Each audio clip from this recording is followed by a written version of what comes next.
estamos com o desafio de compartilhar com os irmãos mais um milagre que Cristo realizou em seus 3 anos de ministério aqui na terra.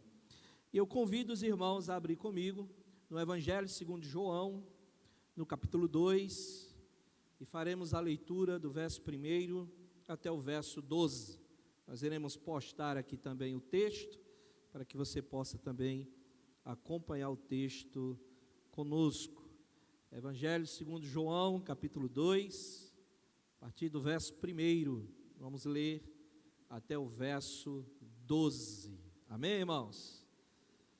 Nós vamos compartilhar sobre o milagre da transformação de água em vinho. Vamos olhar para esse milagre e colocar diante de Deus o nosso coração, e espere em Deus que o Senhor continue a nos falar. Diz a palavra do Senhor: 3 dias depois, havendo um casamento em Caná da Galileia, achando-se ali a mãe de Jesus. Jesus também foi convidado com os seus discípulos para o casamento. Tendo acabado o vinho, a mãe de Jesus lhe disse: eles não têm mais vinho. Mas Jesus lhe disse: mulher, que tenho eu contigo? Ainda não é chegada a minha hora. Então ela falou aos serventes: fazei tudo o que ele vos disser. Estavam ali 6 talhas de pedras que os judeus usavam para as purificações, e cada uma levava 2 ou 3 metretas. Jesus lhes disse: enchei de água as talhas, e eles as encheram totalmente. Então lhes determinou: tirai agora e levai ao mestre-sala. Eles o fizeram.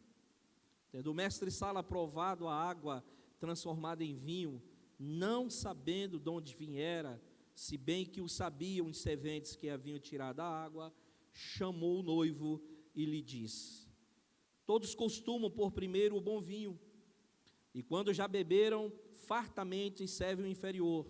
Tu, porém, guardaste o bom vinho até agora.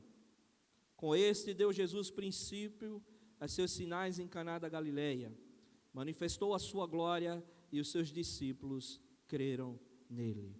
Depois disto, desceu ele para Cafarnaum com sua mãe, seus irmãos e seus discípulos, e ficaram ali não muitos dias. Aplica, Deus, a tua palavra ao nosso coração, faz com que ela possa nos transformar para a glória do teu nome, em nome de Jesus.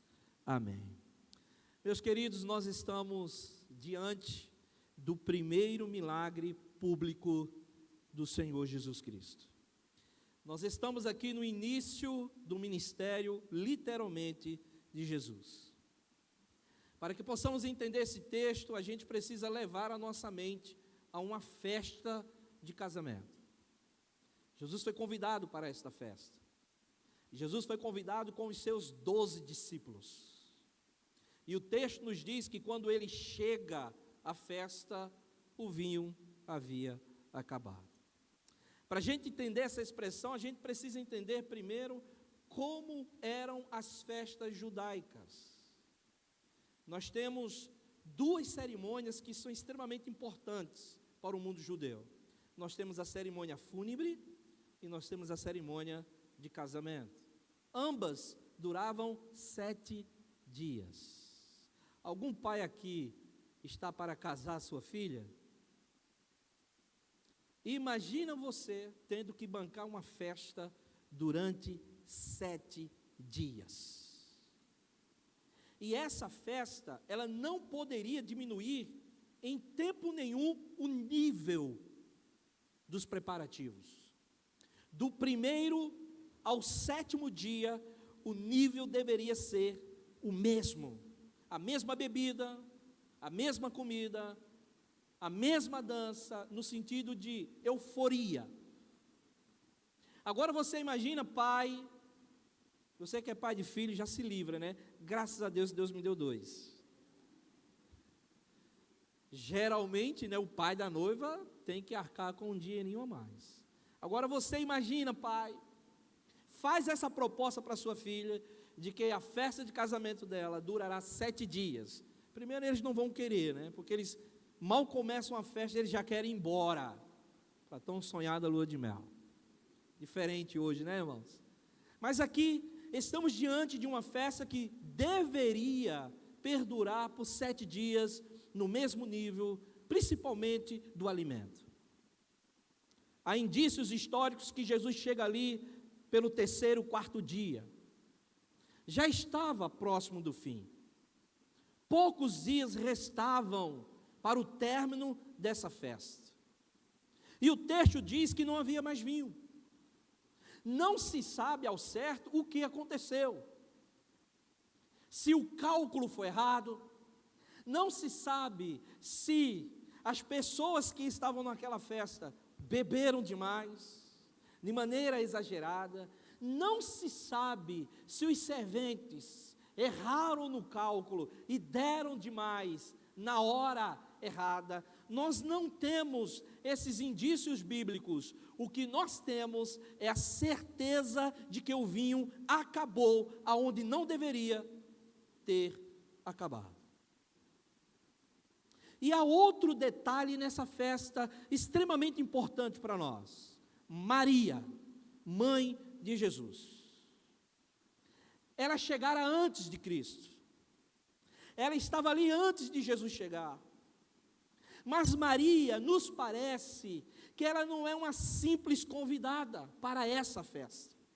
Há uma preocupação nessa mulher, que dá indício para nós, de que Maria estava nos bastidores dessa festa, cuidando dos bastidores dessa festa. Bom, se de fato isso aconteceu, há indícios históricos de que Maria poderia ser uma parente dessa noiva.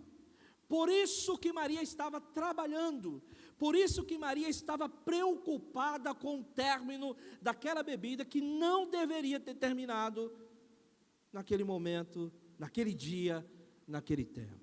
Alguns historiadores vão dizer que Maria poderia ser uma prima dessa mulher que estava tendo sua festa de casamento.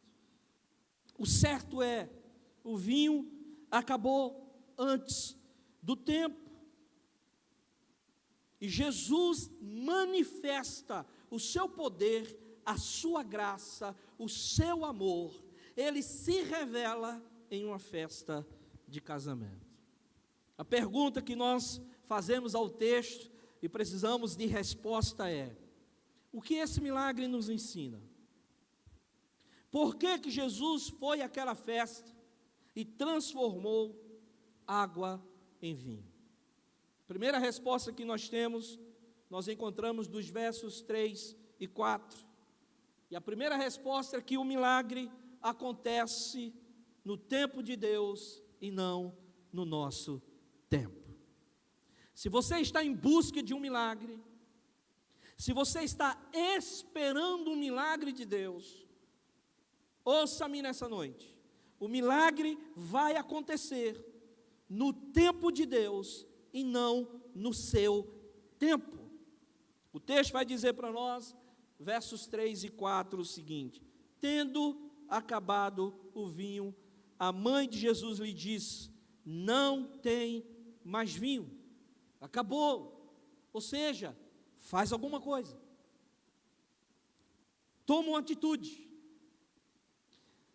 Olhemos para a resposta de Jesus, porque Jesus vai dizer assim para Maria: mulher, algumas traduções, mãe, o que tenho eu contigo?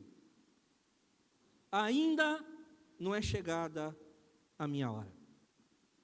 Quando a gente olha para esse texto, nos salta à mente talvez um desrespeito de um filho para com a mãe, mas não. A forma enfática da resposta de Jesus, mergulhada em uma pergunta: mãe, mulher, ei, o que tenho eu com você? Ou seja, você sabe quem eu sou, você me criou, você sabe de onde eu vim e para onde eu vou, você sabe qual o meu propósito aqui na terra, por isso ainda não é o tempo de eu me revelar.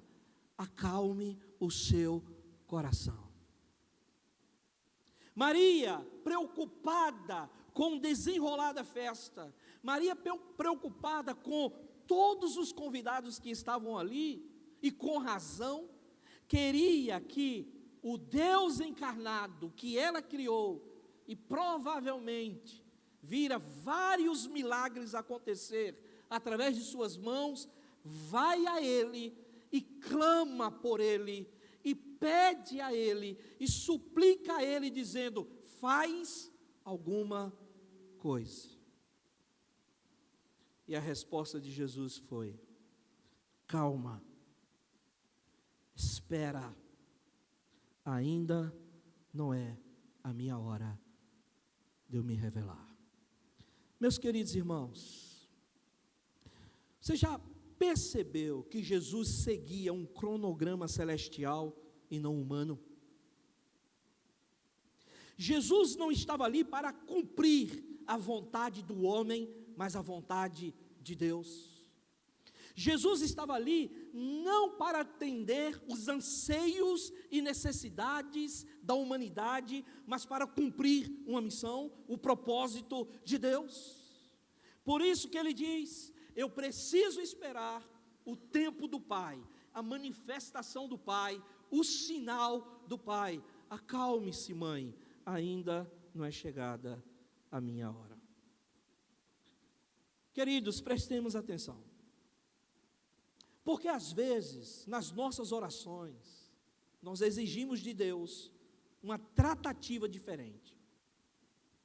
Pela nossa necessidade, pela nossa urgência, pelo nosso clamor, nós queremos que Deus nos responda agora e de maneira urgente. E é claro, irmãos, que algumas necessidades, elas são urgentes. Existem orações urgentes, onde a gente clama a Deus e a gente precisa de uma urgência, de uma resposta, não para amanhã, mas para agora. O que nós estamos pedindo a Deus, há uma seriedade por trás, de tamanha forma, que o nosso clamor é urgente, e ele não é errado, ele é certo, e devemos pedir, tal qual seja a urgência, nós precisamos pedir. Mas veja só,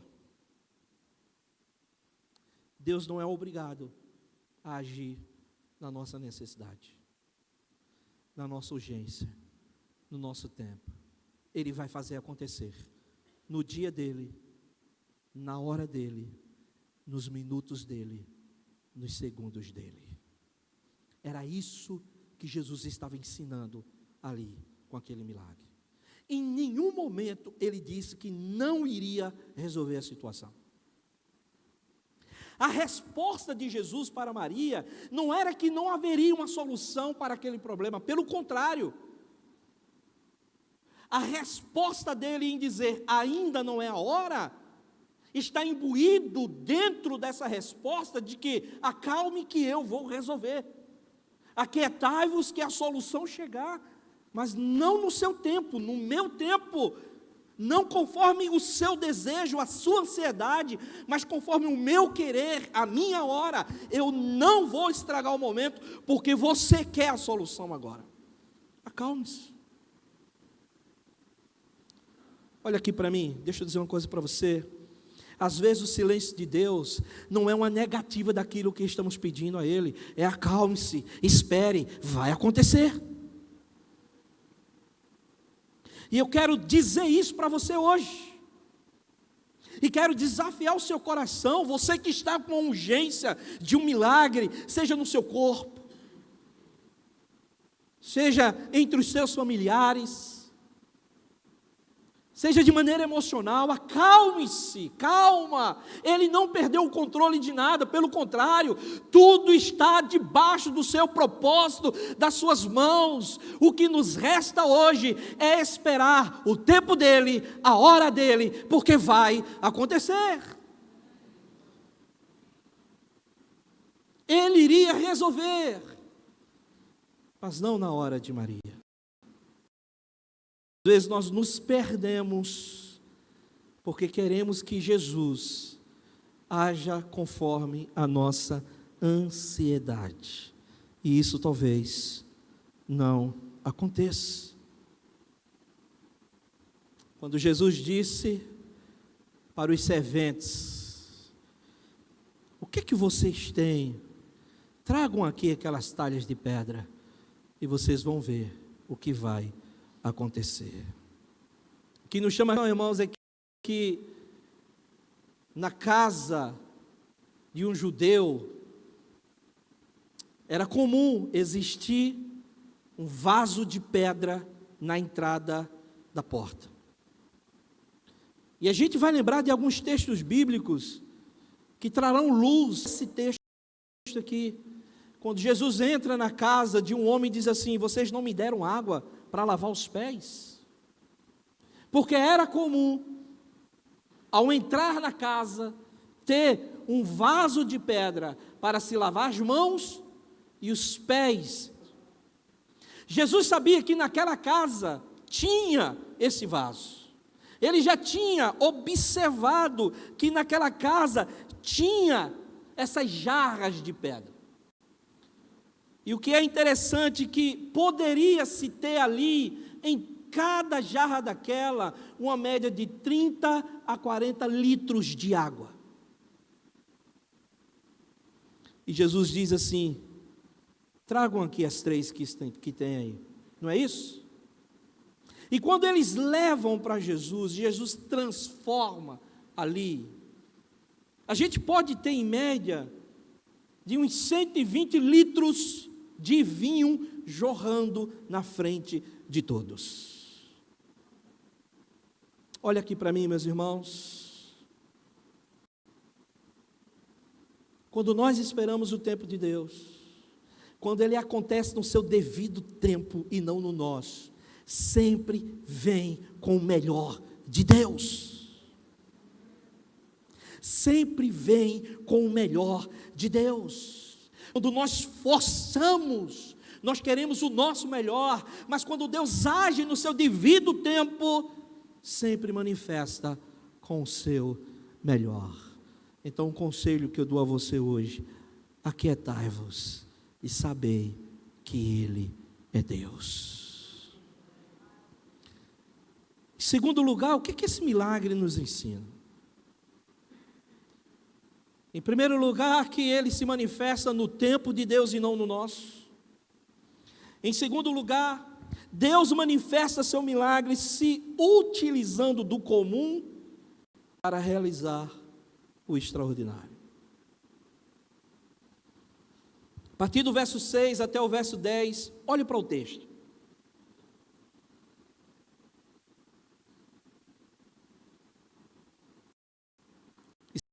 Estavam ali 6 talhas de pedra, que os judeus usavam para as purificações. E cada uma levava 2 ou 3 metretas. Jesus lhes disse: enchei de água as talhas, e eles as encheram totalmente. Então lhe tirai agora e levai o mestre-sala. Eles fizeram. Tendo o mestre-sala provado a água comum, transformada em vinho sobrenatural, diz o texto que, não sabendo de onde viera, se bem que o sabiam os serventes que tiraram aquela água, o noivo lhe disse: irmãos, preste atenção na palavra do mestre-sala.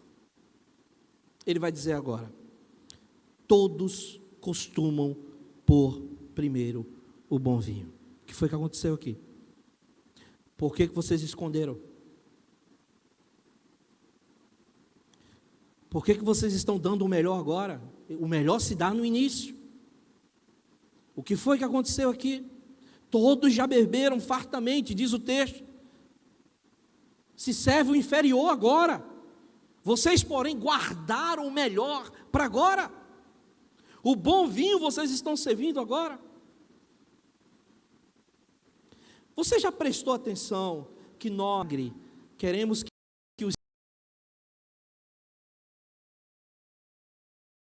céus se abram.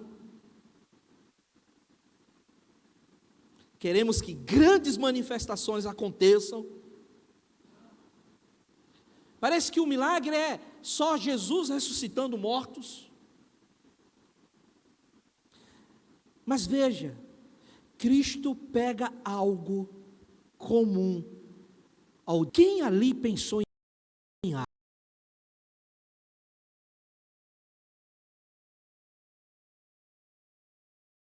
água. Porque na nossa cabeça, a manifestação do milagre se abrindo, parece que milagre para nós é algo gigantesco. E às vezes Jesus não quer fazer assim.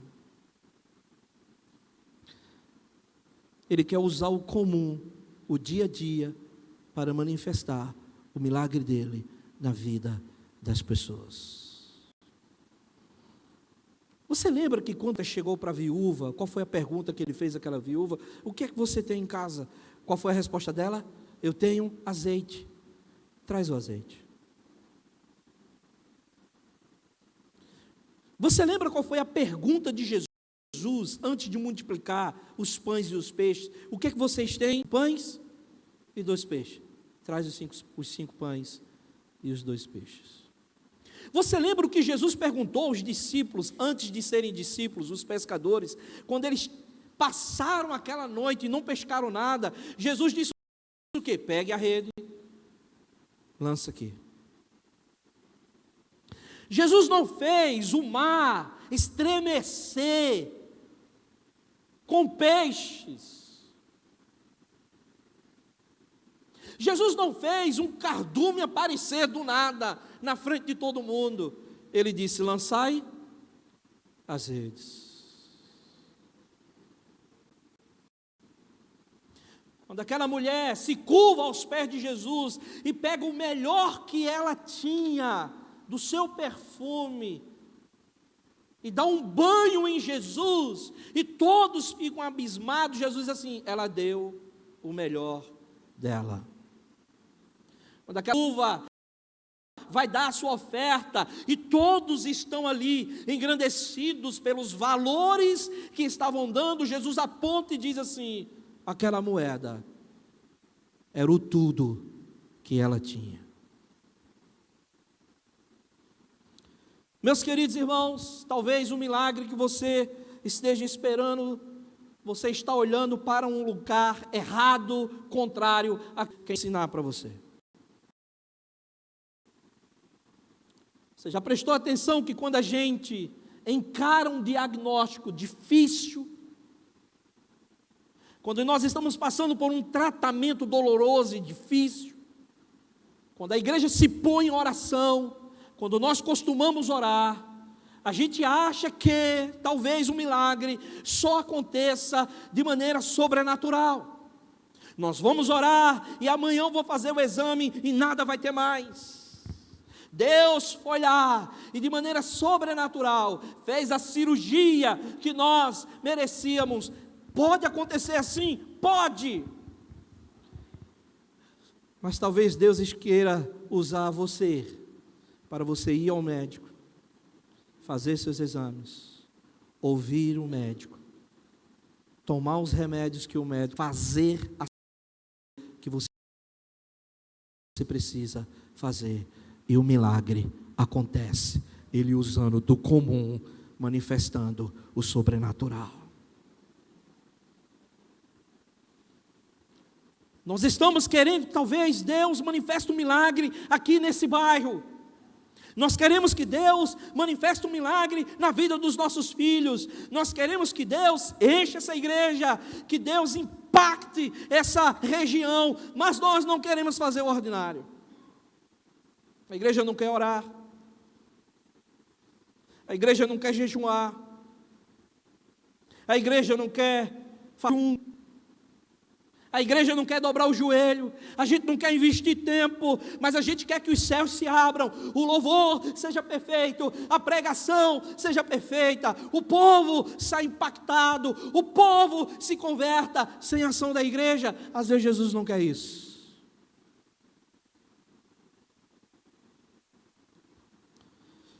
Eu imagino Maria correndo aos pés de Jesus e dizendo assim: ei, faz alguma coisa. Vamos tentar entender a mente de Maria, irmãos. Se você fosse uma pessoa que tivesse o privilégio que Maria teve, você criasse o Deus encarnado todos os dias ao seu lado. Se você tivesse todos os dias ao seu lado o Deus encarnado. Sabendo, Maria sabia, que não era obra dela o que acontecera. Ela sabia que o que foi gerado era obra do Espírito Santo. O anjo anunciou, ela ouviu do próprio anjo. Ela teve Jesus, ela viu os feitos de Jesus, ela viu o que aconteceu com ele com 12 anos, ele dando aula para os mestres da lei. Ela sabia quem ele era, e quando ela vai a ele, faz alguma coisa, qual seria o pensamento de Maria? Você pensaria o quê? Você pensaria que Jesus pegaria água e transformaria em vinho? Eu acho que não. Porque todas as vezes que eu leio esse texto, eu penso assim, Maria chegando até Jesus, diz assim: meu filho, faz alguma coisa. Ela virando as costas e o povo devolvendo o vinho. Agora, meus irmãos, pensa comigo. O vinho sairia de onde? De onde? Iria brotar vinho do céu como brotou o maná? O pessoal ia abrir as torneiras e sairia vinho, como aconteceu na água que se transformou em sangue no Egito? Será que era assim? Você pensaria que ele pediria aos serventes para pegar as jarras de pedra que estavam com água? E talvez na cabeça da gente ele iria lá, colocaria a mão e um grande milagre iria acontecer. Foi assim que aconteceu? Não. Ele mandou pegar as jarras com pedra e qual foi a ordem dele? Sirvam. Você viu o quê? Água. A gente lê o texto e não presta atenção, né? Porque Jesus manda pegar as jarras com água, não dá ordem nenhuma ali. A única ordem que ele vai dar depois é: sirvam. Você viu o quê? Água. Ele pega o comum e manifesta o milagre. Qual é o seu comum, mãe? Qual é o seu comum, pai? Talvez seja o seu joelho diante de Deus. É o seu comum. Se utilize dele para que o milagre da mudança do seu filho, do seu casamento, da sua vida aconteça. Você está investindo em quê? É isso que nós enxergamos no texto. O milagre acontece, ele se utilizando do comum. Então, se a igreja aqui em São Pedro da Aldeia quer ver, usufruir, provar do avivamento, do milagre de Deus, a igreja precisa fazer o comum para que o milagre aconteça. É assim que às vezes Deus quer agir em nosso favor. Mas em terceiro lugar, irmãos, olhemos para o texto. O texto vai nos dizer que o milagre se manifesta naquele momento para manifestar a glória de Deus. Por que esse milagre aconteceu? Primeiro, para mostrar que o tempo não é nosso, é dele. Segundo, para mostrar que ele se utiliza do comum também para manifestar a sua glória e o seu milagre. Ele queria ali demonstrar, manifestar a glória de Deus. Diz o verso 11: com este milagre deu Jesus princípio a seus sinais em Caná da Galileia. E com este milagre, diz o texto, manifestou a sua glória, e os seus discípulos O que aconteceu, irmãos? Os seus discípulos, olha aqui para mim. A manifestação da glória de Deus era para Maria enxergar que ele era Deus? Não. A manifestação da glória de Deus era para que os serventes enxergassem que ele era Deus? Também não. A manifestação desse milagre era para que o casal que estava casando percebesse que ele era Deus? Não. Qual era o propósito aqui, irmãos? Fundir no coração dos seus discípulos fé. O propósito desse milagre aqui era mostrar para os seus discípulos que ele era o Messias encarnado. Jesus acabara de escolher os discípulos, irmão. Se você ler texto anterior, você vai perceber que Jesus chama os 12, tem uma conversa com os 12, mas eles precisavam ver na prática quem era este que estava chamando eles. Jesus manifesta aquele milagre à vista dos seus discípulos, e o texto diz que todos passaram a crer nele. Você quer um milagre? Então acho que ninguém aqui quer milagre não, pastor Gutierrez. Para que você quer um milagre? Por que você está orando por sua cura?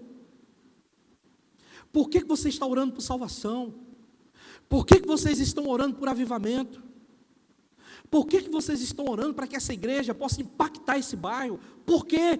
Qual a causa? Se a causa não for para que a glória de Deus se manifeste a partir de vocês, o milagre não vai acontecer. O milagre acontece não para engrandecimento nosso, mas para a glória de Deus, para quebrantamento dos corações, para a salvação da humanidade, irmãos. Eu lembro de Pedro, quando Jesus foi assunto aos céus, e ele foi orar como era de costume, diz o texto ali em Atos capítulo 3, ao chegar na porta formosa, do templo, existia um coxo que todos os dias estava ali, e ao se aproximar dele, ao pedir esmola, Pedro ousadamente disse: eu não tenho dinheiro, mas o que eu tenho agora, eu te dou, levanta e anda. Diz o texto ali, no capítulo 4, que quando Pedro entra no templo, este homem agora curado, acompanha Pedro, e todos ficaram admirados. Era este que estava à porta de entrada do templo? É ele mesmo. Você tem certeza? Como é o seu nome? É fulano, era você? Sim, era eu. Quem fez isso? Aquele homem aponta para Pedro e diz assim: foi aquele ali. Foi ele que fez isso. E Pedro, eu imagino a cena, olha para trás, olha para aquele homem, olha para todos admirados e diz assim: não fui eu. Quem fez isso com ele foi aquele que vocês crucificaram, que Deus o fez Senhor e Cristo. Foi ele que curou este homem. E é ele que pode curar vocês. Aí, meu irmão, vem o evangelho vivo e puro. Deus quer manifestar milagres aqui na sua vida, através dessa igreja, mas que esqueçam jamais, em tempo algum, de quando esses milagres acontecerem, no tempo de Deus, na hora de Deus, na forma de Deus, deem glórias a Deus, aponte para o eterno e não para si. Às vezes eu entro em crise, irmãos, como pastor, sabia? Às vezes eu abro meu coração para minha esposa e digo assim: rapaz, por que isso está acontecendo? Por que isso acontece em igreja tal e parece que a gente está todo mundo amarrado, nada acontece com a gente? E eu fico me questionando. Você já pensou se hoje acontecesse de alguém orando e Deus ressuscitar mortos?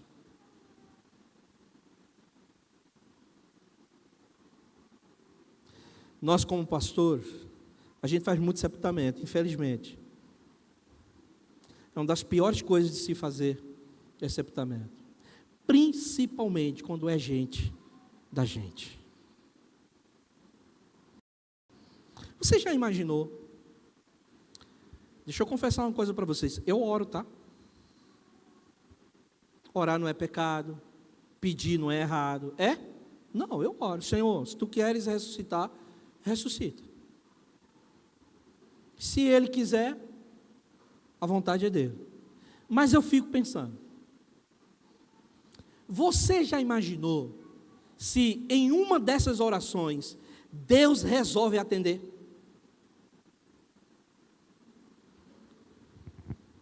Você já fez uma oração onde você mesmo descrê dela? Ou só sou eu que sou pecador? Você já visitou alguém num estado terminal e a família pede para você orar?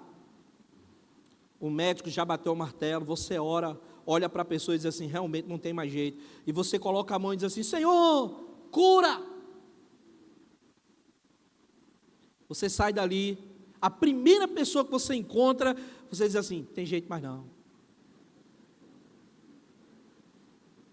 Olha, de hoje não passa, viu? Você acabou de orar pelo milagre. Mal fechou a porta, encontrou um irmão da igreja, e às vezes nem encontra, você já pega o celular, WhatsApp, sai da visita. Vai lá você também, porque talvez você não consiga pegá-lo mais em vida, viu? Ou só sou eu que faço essa oração?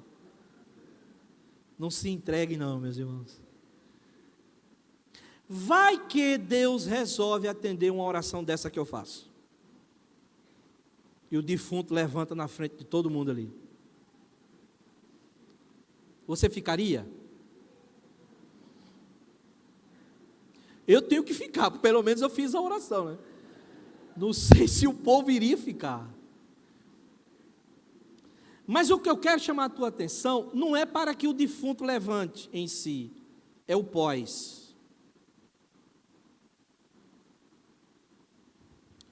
Penso eu que eu não teria mais paz na minha vida, porque a quantidade de gente que iria lá em casa para eu ressuscitar defunto. Diante disso eu penso, por que Deus hoje, em pleno século 21, beirando o século 22, não há ressurreição de mortos? Porque a glória não é mais para Ele. Nós mesmos não daríamos glória para Ele.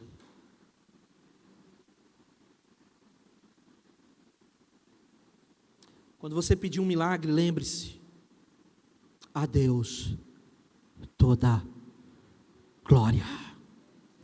O homem é um vaso usado nas mãos do olheiro. Ele é o olheiro. Ele operou o milagre. Ele fez acontecer aonde não estava acontecendo. Ele só nos usou. Esse milagre tinha um fim, tinha um propósito: manifestar a glória de Deus para que os discípulos enxergassem nele o Messias encarnado. Era esse o propósito do milagre. Agora, meus irmãos, 3 atitudes aqui foram necessárias na vida de Maria, dos serventes, dos discípulos, daqueles que estavam ali naquela festa. E se nós estamos em busca da manifestação do milagre de Deus para nós, 3 virtudes são necessárias, práticas dessas virtudes, para que Deus possa manifestar a sua graça através do milagre. Primeira virtude, a paciência. O verso 4 diz assim: disse Jesus, não chegou a minha hora. Qual foi a atitude de Maria? Ok, Senhor.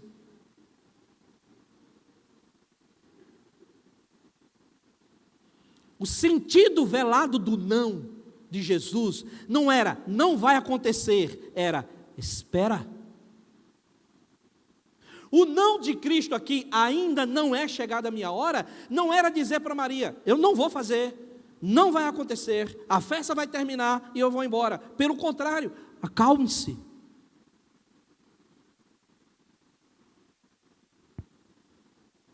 Eu costumo dizer que nós somos o povo mais descrente da face da terra, são os crentes. Nós cantamos, creio que tu és a cura, creio que és tudo para mim. E na prática nós não cremos, na prática nós não esperamos, na prática nós não vivemos, na prática nós não esperamos. Maria esperou, os discípulos esperaram, por isso que ela vai aos serventes e diz assim: fazei tudo que ele vos disser, ele vai dar o comando, vai chegar a hora que ele vai dizer o que tem que ser feito, acalmem-se. Se você tem colocado uma causa diante de Deus, Deus talvez esteja dizendo para você hoje: paciência, porque vai acontecer. Espera. Eu lembro do Salmo 46, quando diz assim: aquietai-vos e sabei que eu sou Deus.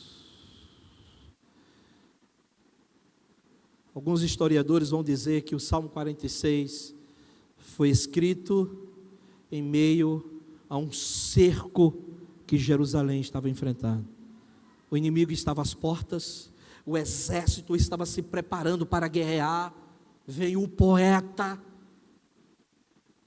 cantando uma canção ousada pelo Espírito Santo, e esta canção dizia: aquietai-vos, relaxem os braços, deixem com que as tensões saiam de vocês, acalmem-se, porque eu sou o Senhor dos exércitos. Esperem. Você tem conseguido ter paciência?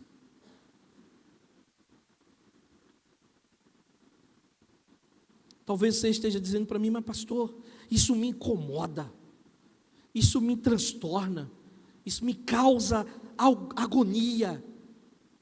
Eu não estou conseguindo mais esperar a mudança, eu não estou conseguindo mais esperar a transformação, eu não quero esperar mais. Se você quer um milagre sobre sua vida, a primeira virtude que você precisa praticar é a paciência. Você não colocou a causa diante de Deus? Aquietai-vos e sabei que Ele é Deus. Segunda virtude, irmãos, é fé perseverante. Versículo 5 diz: então, olha o que Maria fez agora. Ela falou aos serventes: fazei tudo o que ele vos disser. Eu creio que ele vai fazer alguma coisa. Existe uma diferença aqui que a gente precisa entender. Primeiro, o que é fé? Fé é crer, é acreditar. O autor aos Hebreus vai dizer isso. É enxergar além das nossas vistas. É entender que vai acontecer, percebendo que nada está acontecendo. Isso é fé. Porém, a fé perseverante é continuar com a mesma visão todos os dias. Às vezes nós temos uma fé hoje, amanhã não. Cremos hoje e amanhã não. Investimos hoje, esperamos hoje, mas amanhã não.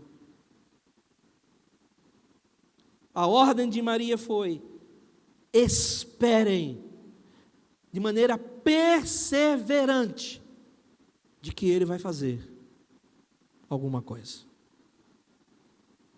Será que nós estamos assim? Nós estamos crendo, esperando de maneira perseverante de que alguma coisa vai acontecer? de que Deus mudará a nossa sorte? Ou já estamos abandonando o barco? Ou já estamos pulando fora?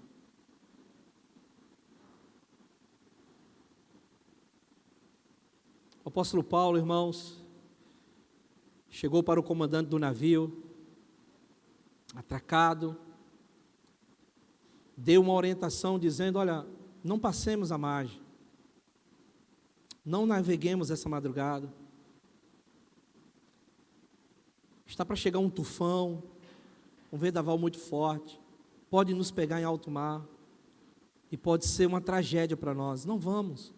Aquele capitão disse: não, vamos. Ou seja, quem é você para me dar ordem, para dizer o que eu tenho que fazer? Eu que sou o mestre aqui, eu que sou o entendido, o profissional aqui. Não, vamos. Ah, vamos? Vamos. Colocou todo mundo dentro do navio, começaram a navegar. Lá para a madrugada, o tufão chegou, o vendaval chegou, a tempestade assolou aquele navio. E naquele momento a ordem daquele capitão foi: pulemos todo mundo, peguemos os botes e salvemos nossas vidas, vamos embora. Ousado pelo Espírito Santo, o apóstolo Paulo diz: não. Lá atrás houve uma orientação de Deus para nós, de que a gente não navegasse. Já que a gente navegou, não é hora de ninguém pular fora, é hora de permanecermos aqui e salvarmos a embarcação. Joguemos fora o peso, não pessoas. O que é que nós aprendemos aqui, irmãos? A gente precisa ter uma perseverança. Às vezes a gente busca Deus, a gente ora a Deus, a gente quer Deus, a gente confia em Deus, mas a gente não continua do mesmo jeito. A gente quer pular do barco, a gente quer abandonar o barco, e a gente não quer mais investir.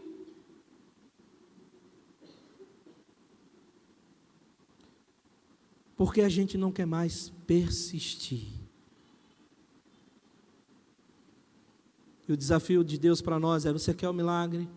Primeiro, tenha paciência. Segundo, continue crendo que ele vai acontecer. E por último, irmãos, a terceira virtude. Na parte final do verso 5, quando ela diz assim: fazei tudo o que ele vos disser. Obedeçam. Obedeçam. Queridos irmãos, nós notamos que a ordem, ela partiu de Cristo, de que eles deveriam trazer aquelas talhas. Essa ordem não veio de Maria, não foi Maria que foi lá e disse assim: pegue. Foi Jesus que disse: peguem os vasos, as jarras, e tragam até mim. Aqueles serventes, eles não conheciam Jesus, eles não sabiam quem era Jesus, eles não sabiam quem estava ali. Há um comentarista, e eu gostei da ideia dele, que ele diz assim: provavelmente nessa hora, quando Jesus dá a ordem, eles olham para Maria. Maria eles conheciam. Maria estava cuidando dos bastidores, provavelmente dizendo: você vai fazer isso, ó, aqui que você serve, é aqui que você tem que fazer assim. E quando eles olham para Maria, qual foi a palavra de Maria?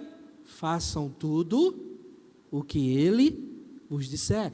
Maria tira o olhar dela e aponta para ele e diz assim: obedeçam a ele e não a mim. Maria estava dizendo: levem as talhas para ele, ele vai saber o que fazer. A gente quer o milagre, e a Bíblia está recheada de instruções, informações, ordenanças para nós, e a gente não quer obedecer.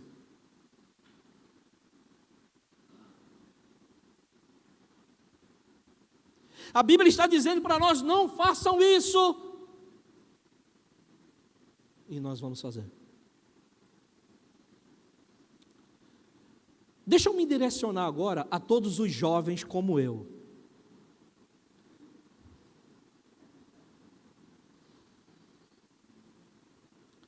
Filhos que estão aqui,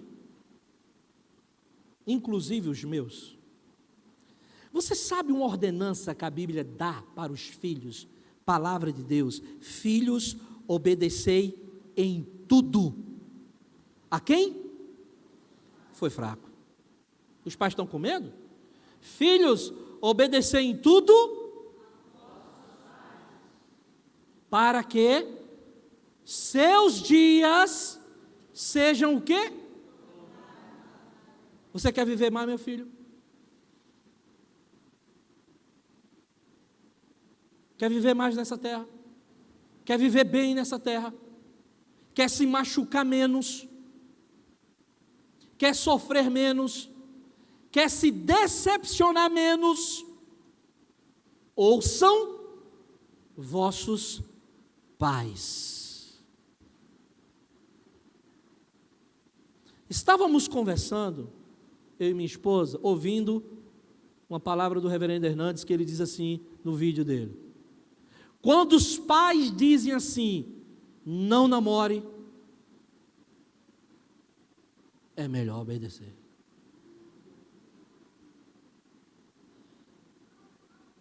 Eu não vou dizer 100%, mas quase 100%, quando desobedecem, quebram a cara. Mas não é pela implicância da mãe e do pai, é porque Deus deu uma graça, que quando vocês chegarem ao patamar de serem pais, vocês vão entender.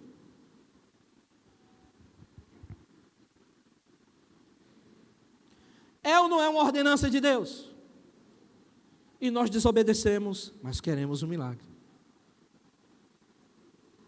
E se nós formos levantar aqui, irmãos, as ordenanças de Deus para nós, para que a manifestação da glória dele aconteça em nossa vida e nossa família, aí a gente passaria a noite, seria uma vigília. Mas quando Maria aponta para Jesus, assim, obedeçam a ele, porque ele sabe o que faz, eu quero concluir dizendo o seguinte para você: não fuja do propósito de Deus para a sua vida. Deus te chamou com um propósito bem específico. Pare de ser desobediente, porque você só vai quebrar a cara. Mais uma vez você está experimentando o fruto do seu ventre, dos seus desejos, das suas buscas. Por isso que você está em frangalhos, quebrado por dentro. Olhe para o alto, obedeça ao comando de Deus, e você vai ver aonde você vai chegar. Por isso que Maria aponta para ele: olhe para o alto hoje. Se Deus te trouxe aqui hoje, justamente hoje, é para dizer para você: eu quebro você, até você entender que este lugar não foi feito para você. Eu não quero você aí. Eu quero você debaixo do meu comando, debaixo da minha ordem, fazendo aquilo pelo qual eu coloquei você no mundo, para glorificar o meu nome, e você vai ver aonde você vai chegar.